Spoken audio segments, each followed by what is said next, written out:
So I'll start now. Good afternoon, everyone. Welcome to our Yale Sleep Medicine Grand Rounds. My name is Ritika Thapa, and I'm one of the Pulmonary Critical Care and Sleep Medicine faculties here at Yale. Just some brief announcements before I introduce our today's speaker.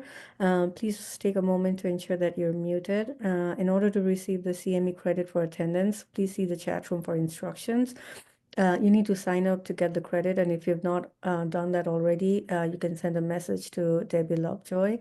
And if you have any questions or comments during the presentation, please use the chat room, or you can unmute yourself at the end of the talk and ask the questions on your own, and I will also moderate the session. Recorded versions of these lectures will be available on YouTube a few weeks after the presentations.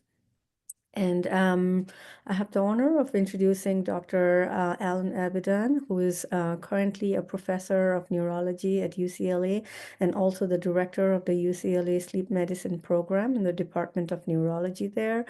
He completed his neurology residency at the Georgetown University Medical Center and fellowship in sleep medicine at the Cleveland Clinic.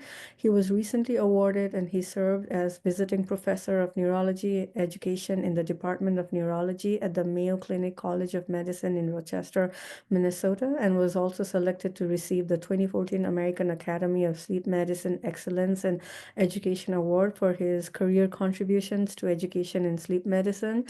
In 2024, he was also bestowed as an endowed Toffler Scholar in support of his distinguished research in sleep medicine. His research interests are in the area of sleep medicine, specifically investigating how sleep disorders such as REM sleep behavior disorder may help predict future development of neurodegenerative conditions. Clinically, he is interested in investigating the impact of sleep on manifestation and progression of neurological diseases. He has also published over 100 manuscripts on sleep disorders and has co-authored many books. Dr. Avidan has also held leadership position in many national societies and is very involved in educational activities and has lectured nationally on sleep disorders. Thank you so much for being with us, Dr. Avidan. And without any further delay, I would like to hand it over to you to share your expertise on REM sleep behavior disorder, what lies beneath. Thank you. Thank you so much, Dr. Thapa, for this very kind and humbling introduction. And it's a pleasure to be here. And my discussion is going to be specifically on RBD, what lies beneath. As we get started with this review, here are my potential conflicts. And I do have a grant. I serve as a UCLA PI for the NAPS Consortium for RBD. And the main objectives, really, I've set a few. I'd like to review the recognition of RBD, clinical presentations, prognostic implications, particularly in the setting of alpha-synucleinopathies.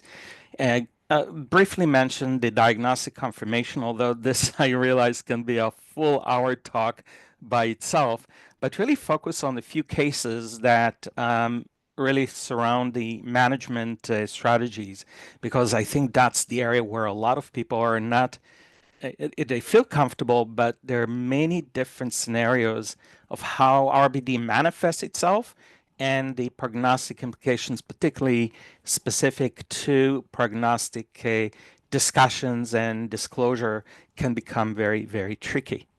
First, just to remind everyone, parasomnias are undesirable motor or verbal phenomenon that occur during sleep or sleep-wake transition.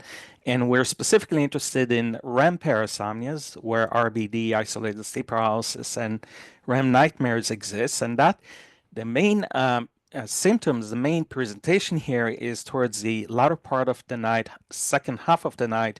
And this is mainly because REM sleep is more common in the last 1/3, last half of the night. So if a patient presents with symptoms that look complex, involving dream enactment later at night, that fits with the diagnosis. And you can also appreciate that the episodes are rather complex, polymorphic, and can include very elaborate walking, moving, bicycling. If there's displacement, if there is ever a displacement as part of the dream enactment, that has a very, very strong, it's a very powerful red flag that particular individual may be at higher risk for phenoconversion to an alpha-synucleinopathy. I want you to remember that. That's very important. And there are also polysomnographic markers for the parasomnias, particularly in RBD. You can appreciate the lack of REM metonia. It can either be in the chin or the flexor digitorum superficialis, and there are specific scoring guidelines. I'm not going to go into those in more detail.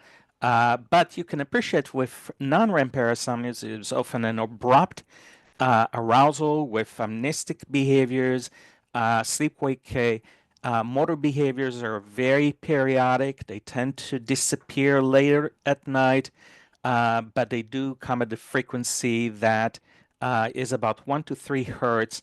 And the sleep-related epilepsy is a bit more challenging to diagnose. You may need to have an expanded EEG, but the spike and wave complexes, the interictal spiky appearance EEG is often important in the determination of the diagnosis. Now, as we're talking about the incomplete transition between the various states of being and the fact that non-REM and REM and wakefulness do not exist in isolation, and it is the overlap between one sleep state into another that leads to the manifestation of parasomnias, we can appreciate that certain conditions such as untreated sleep apnea, sleep deprivation, and certain medications may full tone.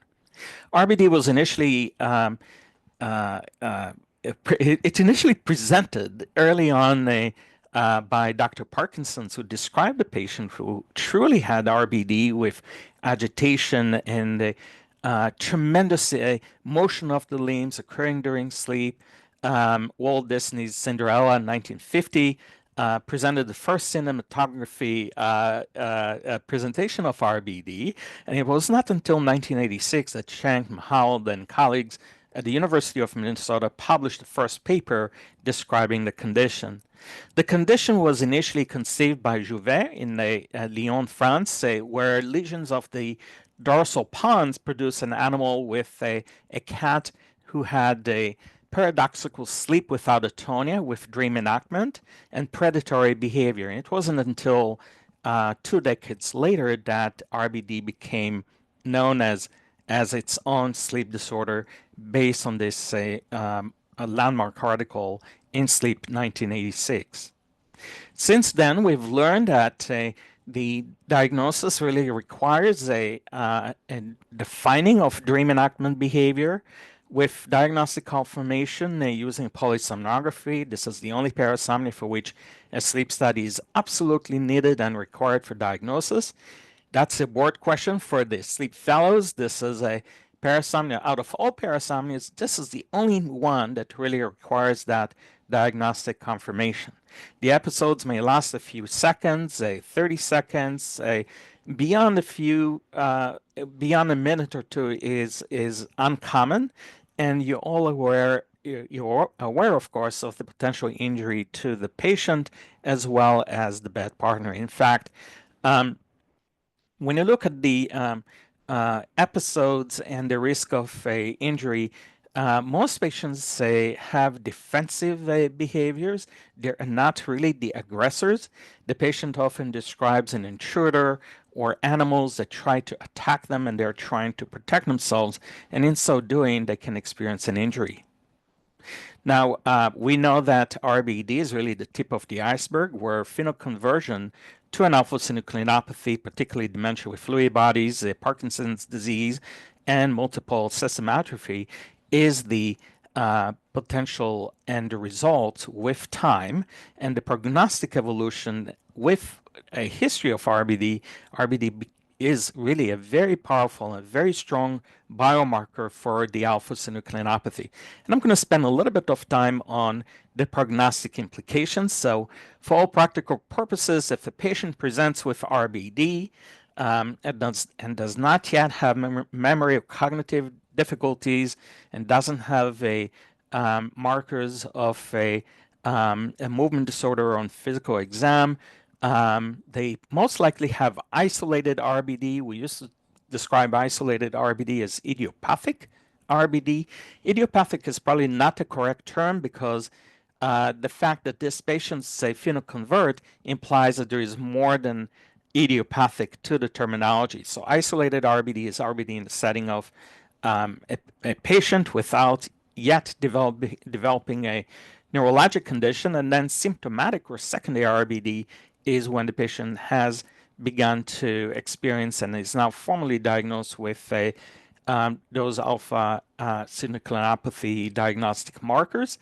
Now, if the patient is in transition between isolated and secondary RBD, we describe them as having RBD plus.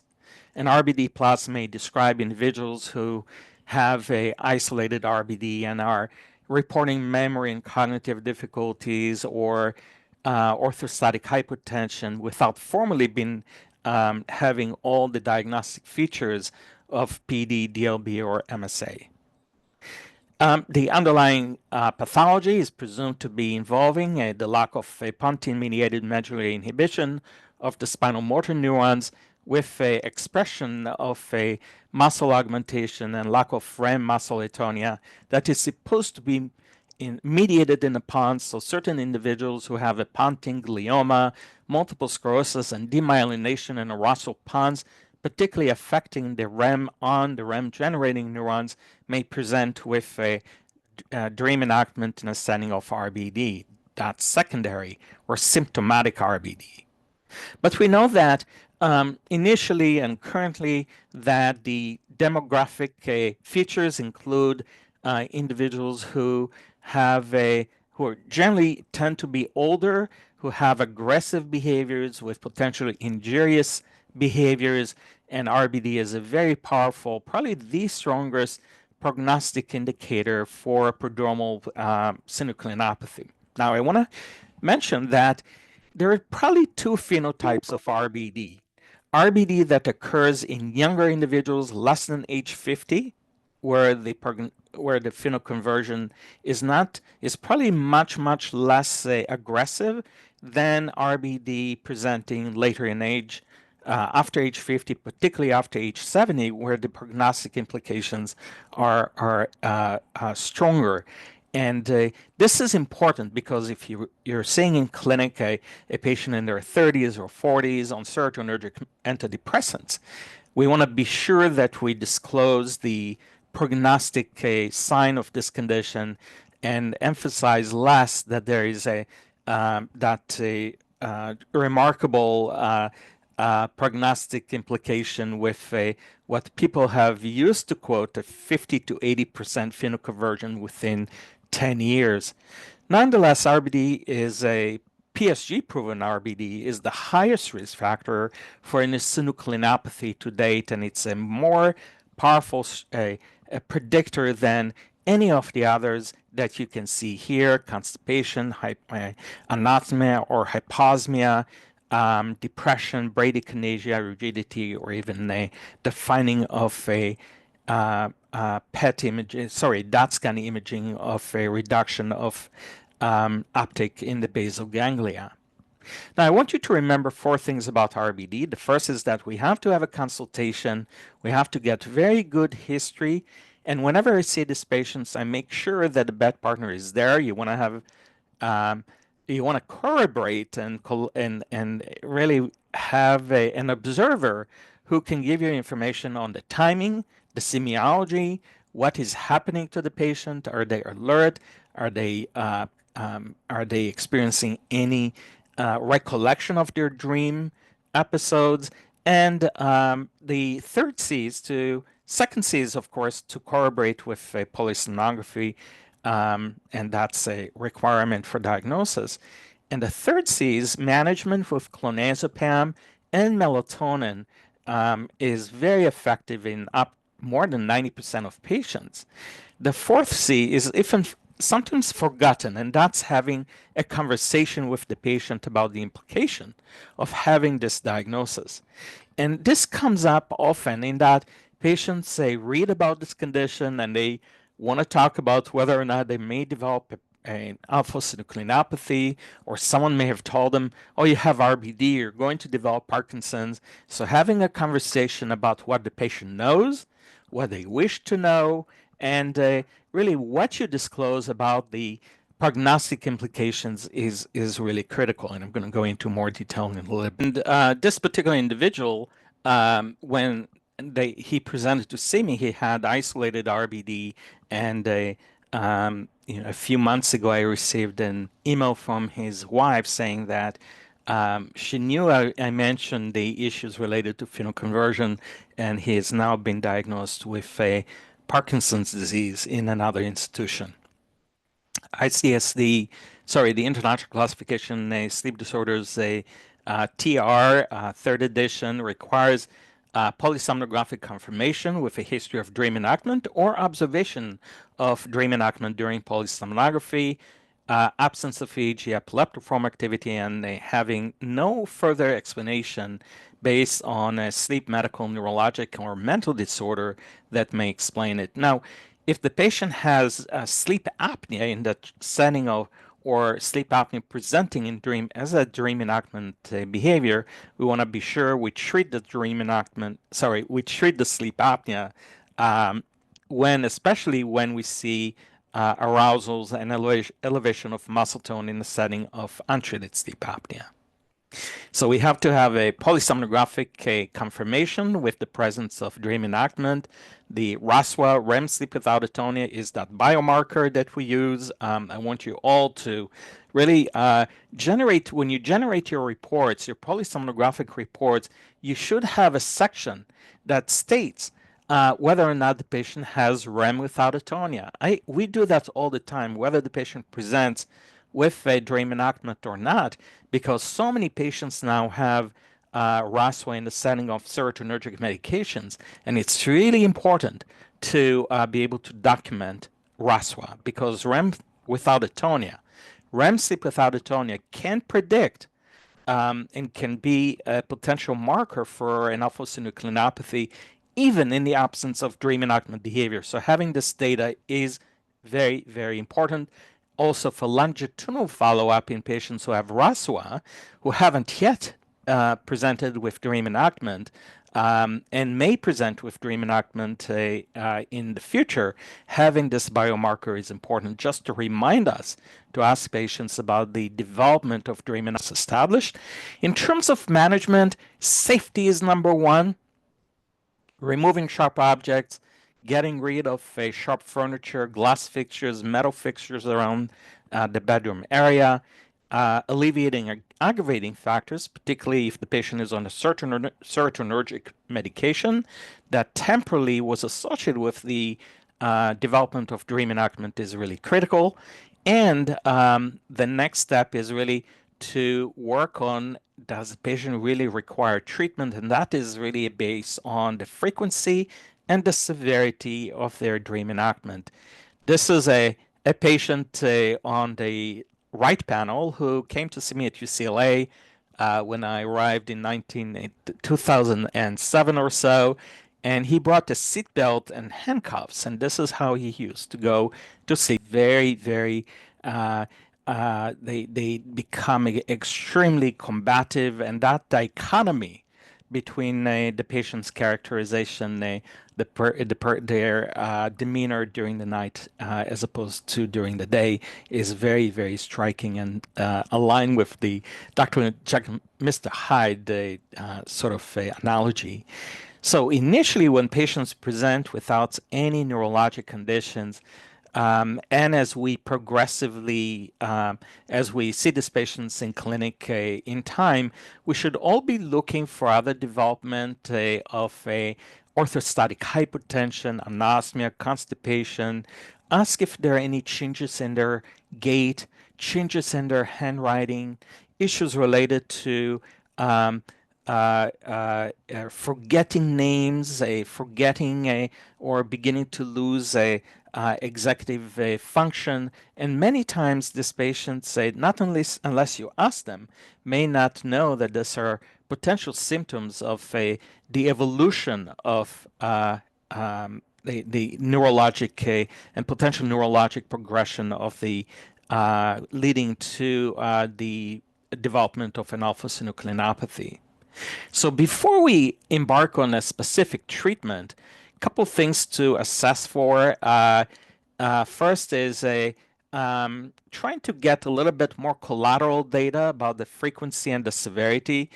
Now, interestingly, for patients who live alone, this is a hard task because the patient is not really aware and may not know how to document whether or not they experience frequent episodes. But I've had some patients who brought me recordings from a Nest or a Ring camera, and that was extremely helpful to get a sense of the severity and the frequency of the behaviors, especially when the patient wakes up with unexplained bruises, scratches, and there isn't really no person to really provide an assessment of what is happening at night. So we want to look at the frequency, the severity, whether or not there's displacement from the bed area. And if there is displacement and sleepwalking in the setting of dream enactment, that's a very predictive of a faster rate of phenoconversion for those patients. We always want to talk about firearms and sharp objects, and you have to almost be a detective ensuring that those objects are removed. Couple things. This is the summary from the previous guidelines from 2010. Clonazepam and melatonin, level B, level A was safety. Part of the issue of the change in a paradigm in management is we have a lot more data, particularly data that is specific to the RBD phenotypes, and the previous guidelines in 2010 were based on treatment. The guideline in 2023 that I had the privilege to serve on is based on management. Management is not necessarily treatment. Management implies that you're managing expectations, we're managing concerns from the patient, and this is where we also had the opportunity to involve patients who had RBD on the consensus guidelines, which also included some words on prognostic implications. So since 2010, we have a lot more data, lots of information on the prognostic implications, and this is where the guidelines really handle the patient's expectations. We've decided to provide a management based on the phenotype of RBD isolated versus a symptomatic or secondary RBD. And if you think about it, when you look at the guidelines, the management are specific to those particular patient phenotypes. That is, patients who have isolated RBD, those who have secondary RBD in the setting of a neurodegenerative condition, and whether or not the RBD is related to a medication, particularly antidepressants. So you can see that for isolated RBD, clonazepam, melatonin, pramipixole, and rivastigmine are conditional recommendations. For secondary, clonazepam, melatonin, rivastigmine, and a conditional recommendation against using deep brain stimulation. Drug-induced RBD, the recommendation is to remove and discontinue the serotonergic medication, where the one antidepressant that does not have a serotonergic property is bupropion, Wellbutrin.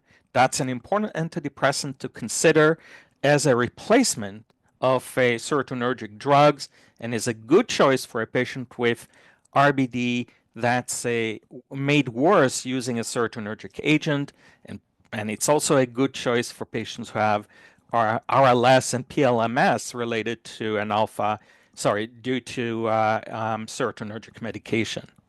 Now let's briefly talk about disclosure. Disclosure and focusing on the management of RBD. First, that the management is symptomatic. This is not treatment that is going to cure the RBD or a management that is going to prevent or change the natural history of phenoconversion.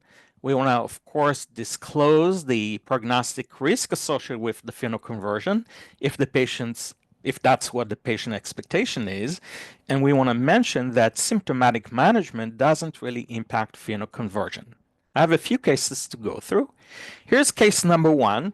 This is an 80-year-old gentleman diagnosed with RBD, and you record the diagnosis in the EMR, which the patient has access to. The question is, what will you tell the patient during the follow-up?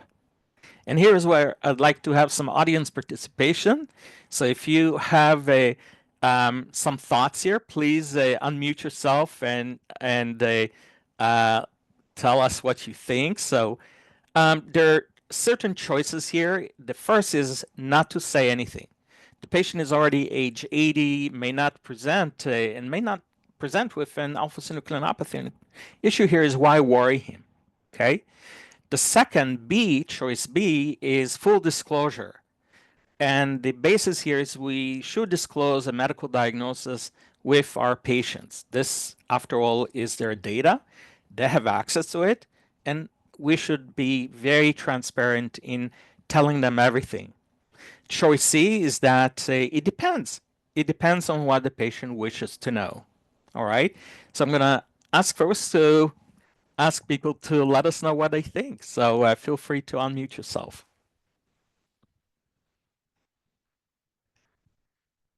Dr. Thapa, maybe you can recommend a fellow, or What was your initial? let me know if there is anyone who might be interested in participating. I'm one of the fellows. I can speak up. My name's Erin. Can you hear me? Yes. Hi, Erin. Nice to meet you. Hi, nice to meet you. I think it depends on what the patient would want to know, and I would also want to know if the family was there with them, kind of discuss with them together what they would want to know. Absolutely. That's a great suggestion. And I would agree with you. There isn't really a right or a wrong answer here, but I agree with your philosophy of trying to understand what is the patient, what do they want to know? That's a great option. I think that not saying or not telling them anything can be a problem. Why? Because everyone has access to the internet, right? They're going to Google RBD. And if you don't tell them anything, they're going to come back and say, well, I read about this condition and I worry that I have Parkinson's disease and you didn't tell me anything about this diagnosis. And that may create some issues with the patient worrying that you're not very transparent with them. Right, Aaron? So I agree with you, trying to understand what the patient wishes to know. And what I do is I ask the patient, even before I do the diagnostic evaluation, I tell them, look, this is a condition that may be associated with a medical issue. I don't tell them in Parkinson's, I don't tell them about a neurodegeneration. I just want to get a sense of what does the patient want to, whether or not the patient really wants to know more about this diagnosis. The patient may tell you, I want to know everything if it may predict something in the future, or the patient may tell you, I want to think about it before you tell me. And I appreciate you're mentioning this now because I really haven't thought about the condition. I thought it just means that I move a lot at night, but I didn't know it can be a sign of a medical issue in the future.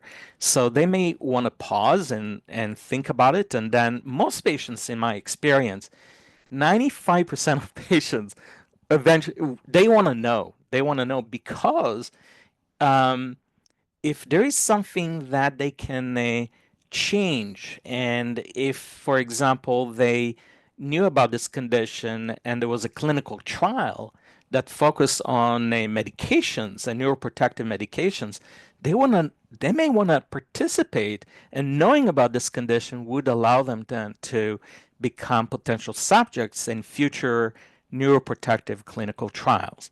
So I agree. And full disclosure is a problem here too, right? Because you're introducing information that the patient may not want to know, and even though you're building on the patient autonomy and you're giving them all the information, you're also disclosing information that the patient may not wish to know. So choice C is probably the most appropriate one in my opinion. Everyone will have their own opinion, and that's so the basis of a disclosure is really a fine balance between respecting the patient's autonomy to make informed decisions without interference, The basis is also on a non-maleficence, which is we have the duty to do no harm that is in some conflict with the duty of beneficence, which is to act in the best interest of the patient. And not all of this are all those components of this, the basis for proper ethical disclosure are in harmony with one another. But really, the data shows that most patients with isolated RBD wish to receive information regarding the potential implications of isolated RBD at the time of diagnosis. Knowing the evidence and the diagnosis would allow them to make informed medical decisions about their future and promote their participation in neuroprotective clinical trials. And patients also prefer to have the risk disclosed by the doctor who manages their sleep disorders as opposed to their primary physician. So they all wish to have the sleep physician as the person who is providing the information and is participating in the diagnostic assessment and the prognostic discussions in the future. And this is a good paper looking at the decision making in people who have a isolated RBD. And the paper is good because it also reminds us to have a check mark of checking the patient's knowledge. And this is important. It's important because many of my patients come in to see me after they have read about RBD, and they actually know more about RBD than the clinician who refers them.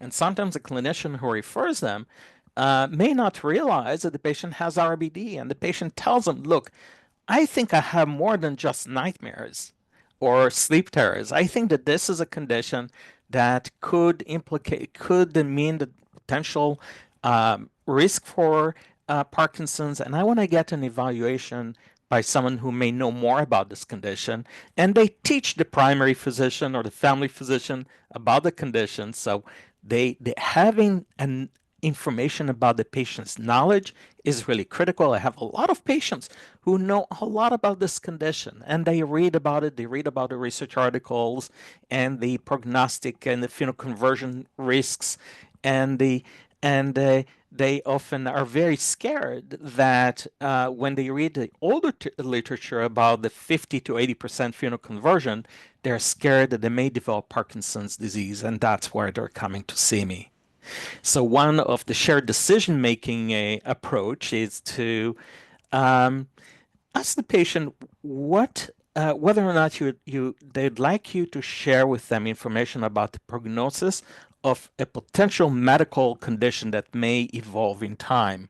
And if the answer is yes, I'd like to know everything, then you have the ability to have a conversation on follow-up when you have made the diagnosis.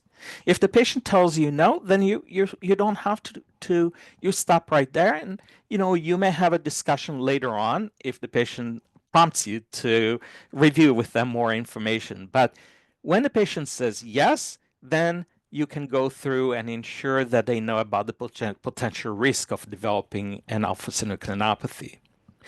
Second case, 46-year-old woman, 4-year history of dream enactment, yelling, kicking, punching. The episodes started after she was prescribed a serotonergic medication for depression. She does not endorse any neurologic symptoms. Her neuroexam is completely normal. PSG confirms the presence of a REM without atonia. And the question that she has is, what do we know about the rates of phenoconversion within 10 years when the onset of dream enactment is below age 50? This happens a lot, I'll tell you. You're probably seeing a lot of these patients who have been prescribed a venlafaxine, for example, at age 35 or 40 and now have RBD. What do you tell them about phenoconversion? So here are a couple of options. A, the phenoconversion risk is less than 1% per year. 2, 2% per year. 4, or choice C is 4% per year. And D is about 6% per year. What do people think?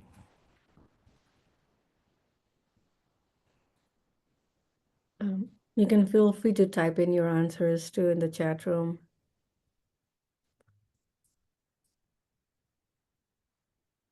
There's an answer B. B. Okay. Anyone else? A. A. You know what? A is correct. This is a new study just published last November. Eric St. Louis was the senior author, so we'll say Brad Beauvais and Mike Silver. This is a retrospective study from Mayo Clinic published in Neurology. I have the QR code for anyone who wants to look at the study in more detail. But this is really important. This probably is the most important slide I'm going to share with you, and I want you to know it. And the reason why is that age of onset of dream enactment behavior is by far the strongest predictor for the development of an alpha-synucleinopathy. I'll repeat that. The age of onset of dream enactment is the most powerful predictor of future development of a neurologic condition and phenoconversion rates. So what happens to folks with isolated RBD over time is that if the patient is young, less than age 50, it's less than 1% per year. Less than 1% per year.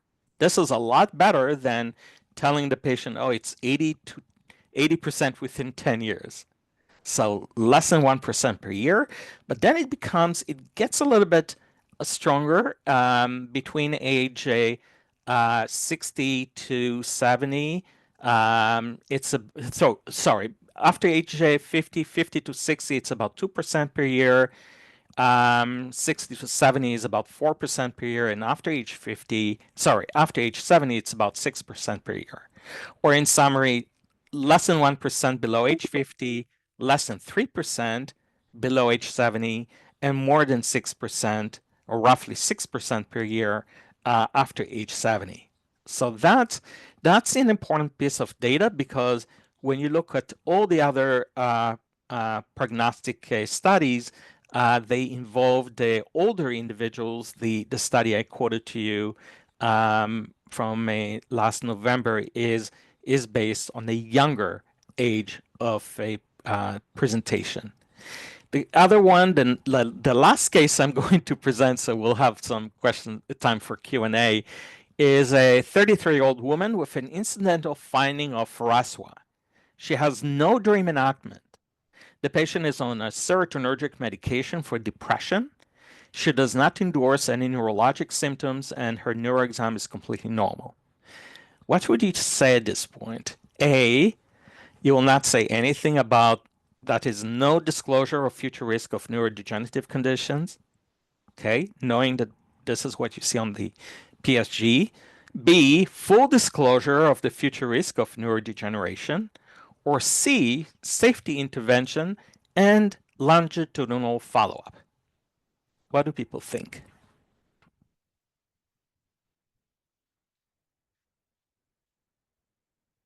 I see some options in the chat.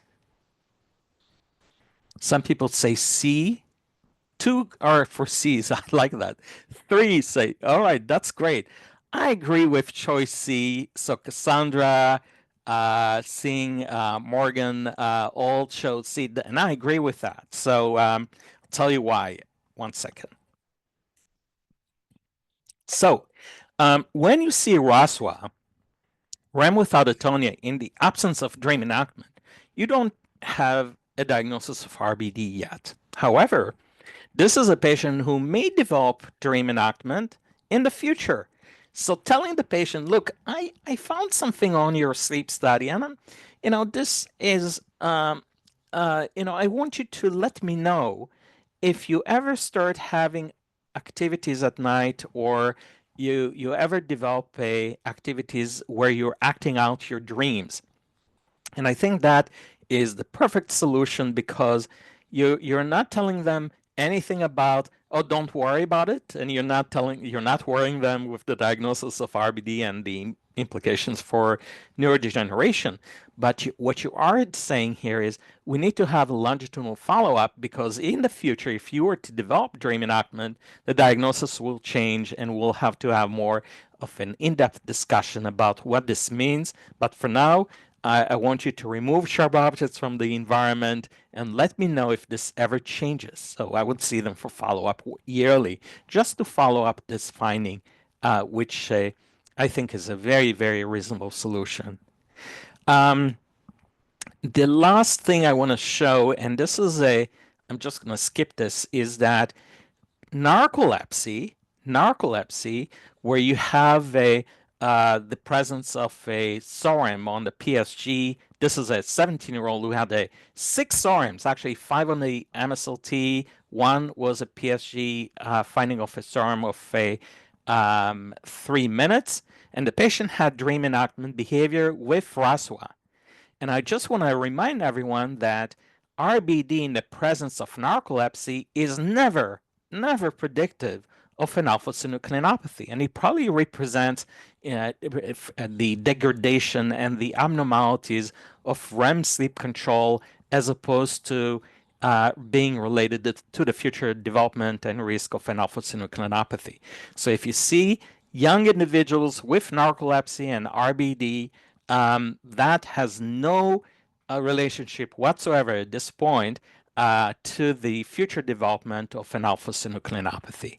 So I'm going to stop here, and I'm just going to show you one important slide, which is this is a NAPS consortium, which is a North American Prodromal Synucleinopathy Consortium. We at UCLA, I serve as the site at UCLA, but this is a consortium of 9 centers in the US and Canada, looking at patients with isolated RBD, following these patients longitudinally with the aim of developing future opportunities for neuroprotective clinical trials and knowing exactly what markers we need to follow in these patients and participating. When the patients participate in this study, they have a lumbar puncture, DAT scans, MRIs, neurocognitive assessments, a comprehensive exam, so we can track, we can learn more about the progression of this condition and start tracking and developing markers that may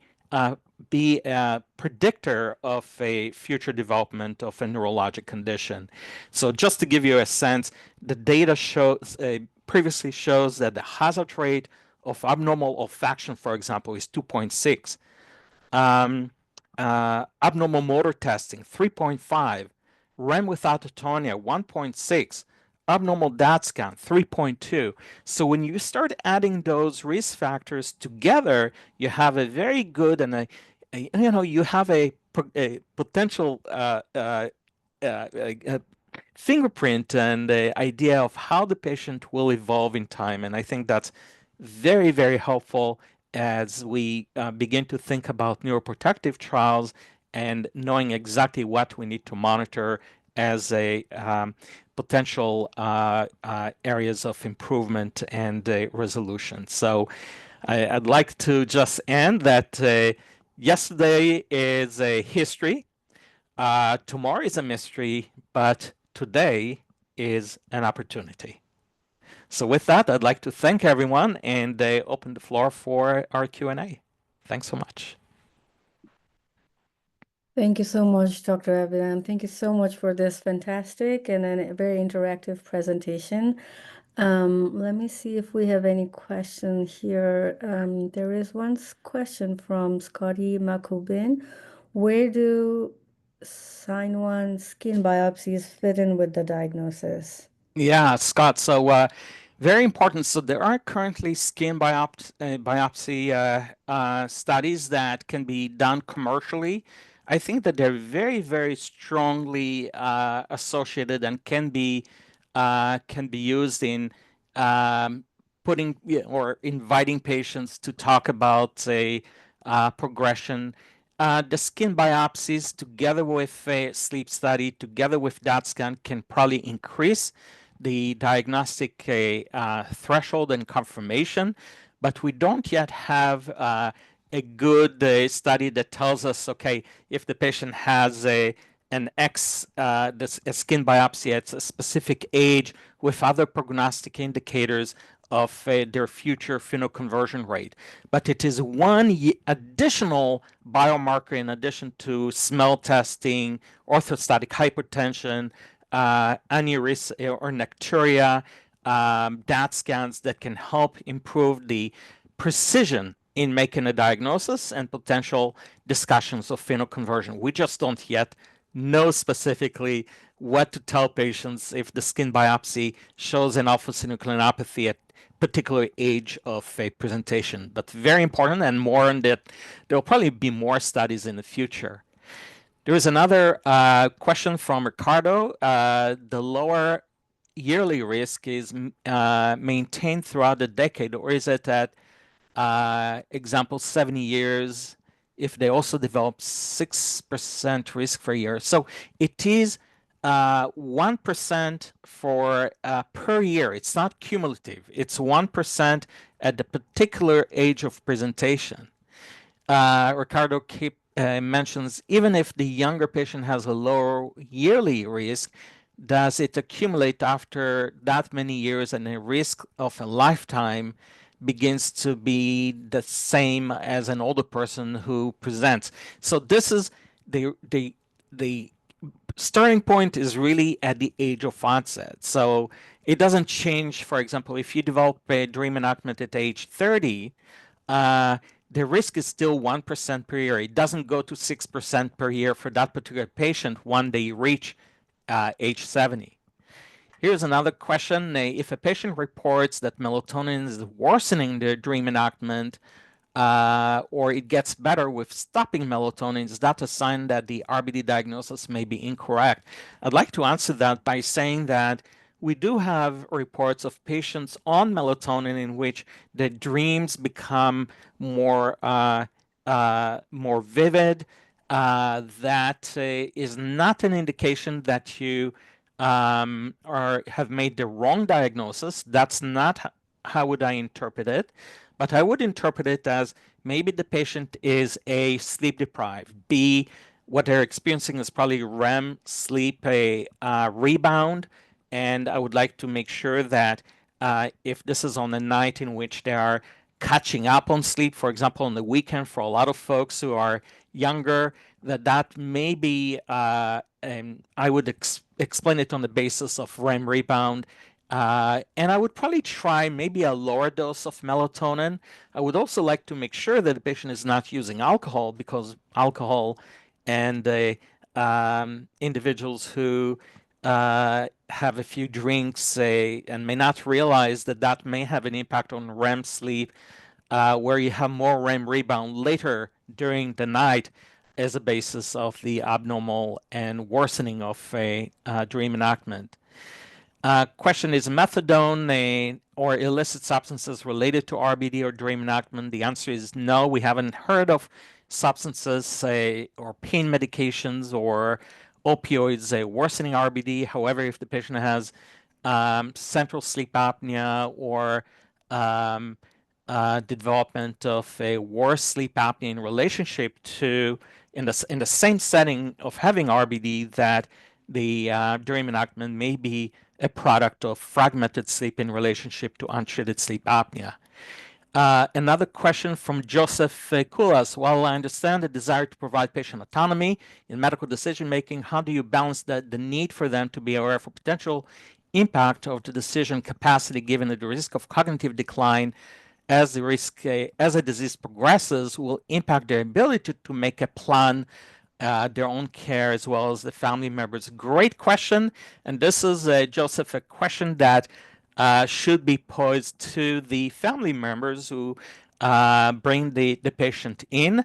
And I would say that when you start seeing that the patient's decision-making, their capacity for their own decision is impaired, this is where you might want to have a meeting with the ethics team, bringing family members, because this is a discussion that probably exceeds your ability to make that decision yourself. And this is every institution, I'm sure, and at Yale you have an ethics team that you can ask them for a consultation to help you out, because I think this is a very important topic, and making a decision on the patient's own welfare when a patient doesn't have the capacity to do so is something that the family, together with you and the patient and hospital ethics team member should be able to address because it's so important. But I think this is what I would do in this particular case. I don't Thank see any further questions, so I but don't see any other question either. I have a quick question, Dr. Avidan. So, the challenges of treating RBD, right? They're elderly, you start them on melatonin, 10, 12, they don't get better, you hesitate on starting clonazepam. How high do you go on melatonin, and what are your other approaches rather than sure, absolutely. So the question is, what do we do when the patient say during enactment and RBD doesn't get better on melatonin? What I usually do is, even though the practice guidelines recommended immediate release melatonin, the reason why we didn't comment on time release melatonin is we didn't have enough good data. But what I would do is the following. I would make sure that the patient is on time release melatonin. I usually start 5 milligram time release. We used to use a brand called the RemFresh. It's no longer available. Nowadays, I've switched to Zymogen melatonin that you can get on Amazon. It just ensures that you have a more purity in what the patient is taking. It has to be time release to be effective because it can last a little bit longer when the patient has dream enactment. I would start at 5. I would go to 15 and 5, 10, and 15. Some patients do go up to 20, but then you get sedation. If a melatonin by itself doesn't do it, I would add the 0.125 milligrams of clonazepam, go up to 0.25. And if you still have dream enactment, despite melatonin and clonazepam, I would get a patient off clonazepam and add temazepam.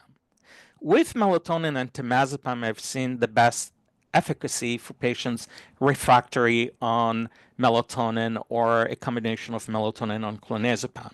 Having said that, I want to make sure that the patient has treated sleep apnea, is not using alcohol, is not using cannabis or other illicits, and I want to also make sure that they're not on any antidepressant or a drug known to exacerbate RBD. And there's some more data now on beta blockers and antihypertensives reducing the release of melatonin and probably making RBD a little bit more difficult to control.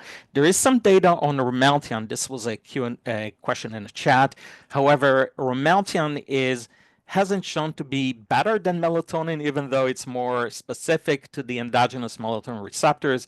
It's more costly. Its indication is for sleep onset insomnia, but Romeltian and other melatonin agonists haven't shown to be more effective, or they're probably safer than what the patient gets over the counter, but the efficacy is about the same, just based on my own clinical experience and the studies. Great, thank you. And one last question. When you see PLMs during REM sleep, is there any, which you should probably not see, but is there any association with that and RBDs? Great question. PLMs during REM is narcolepsy until proven otherwise. I'll repeat that. If you truly see polysomnographic proven periodic leg movements, during polysomnography, the patient may have narcolepsy. Narcolepsy is where the only disease state, one of the few where PLMs are actually similar to REM and non-REM. But you want to make sure that you're not incorrectly counting PLMs as that the PLMs are actually RASWA, REM without atonia. So you want to make sure that the scoring is done correctly. But PLMs in REM you have to look at the sleep onset REM during the PSG and ask the patient more about daytime sleepiness and REM intrusion. Great. Thank you so much. I don't see any other questions. I do see comments. Thank you very much. It was very interesting by Ricardo, but Dr. Janet Hilbert saying thank you. Joseph Colas, thank you. Cassandra, thank you. And it's 3:02. So thank you again so much for this very interesting and excellent talk. And thank you everyone for joining. We will see you next week. Thanks, everyone. Thank you. Bye-bye.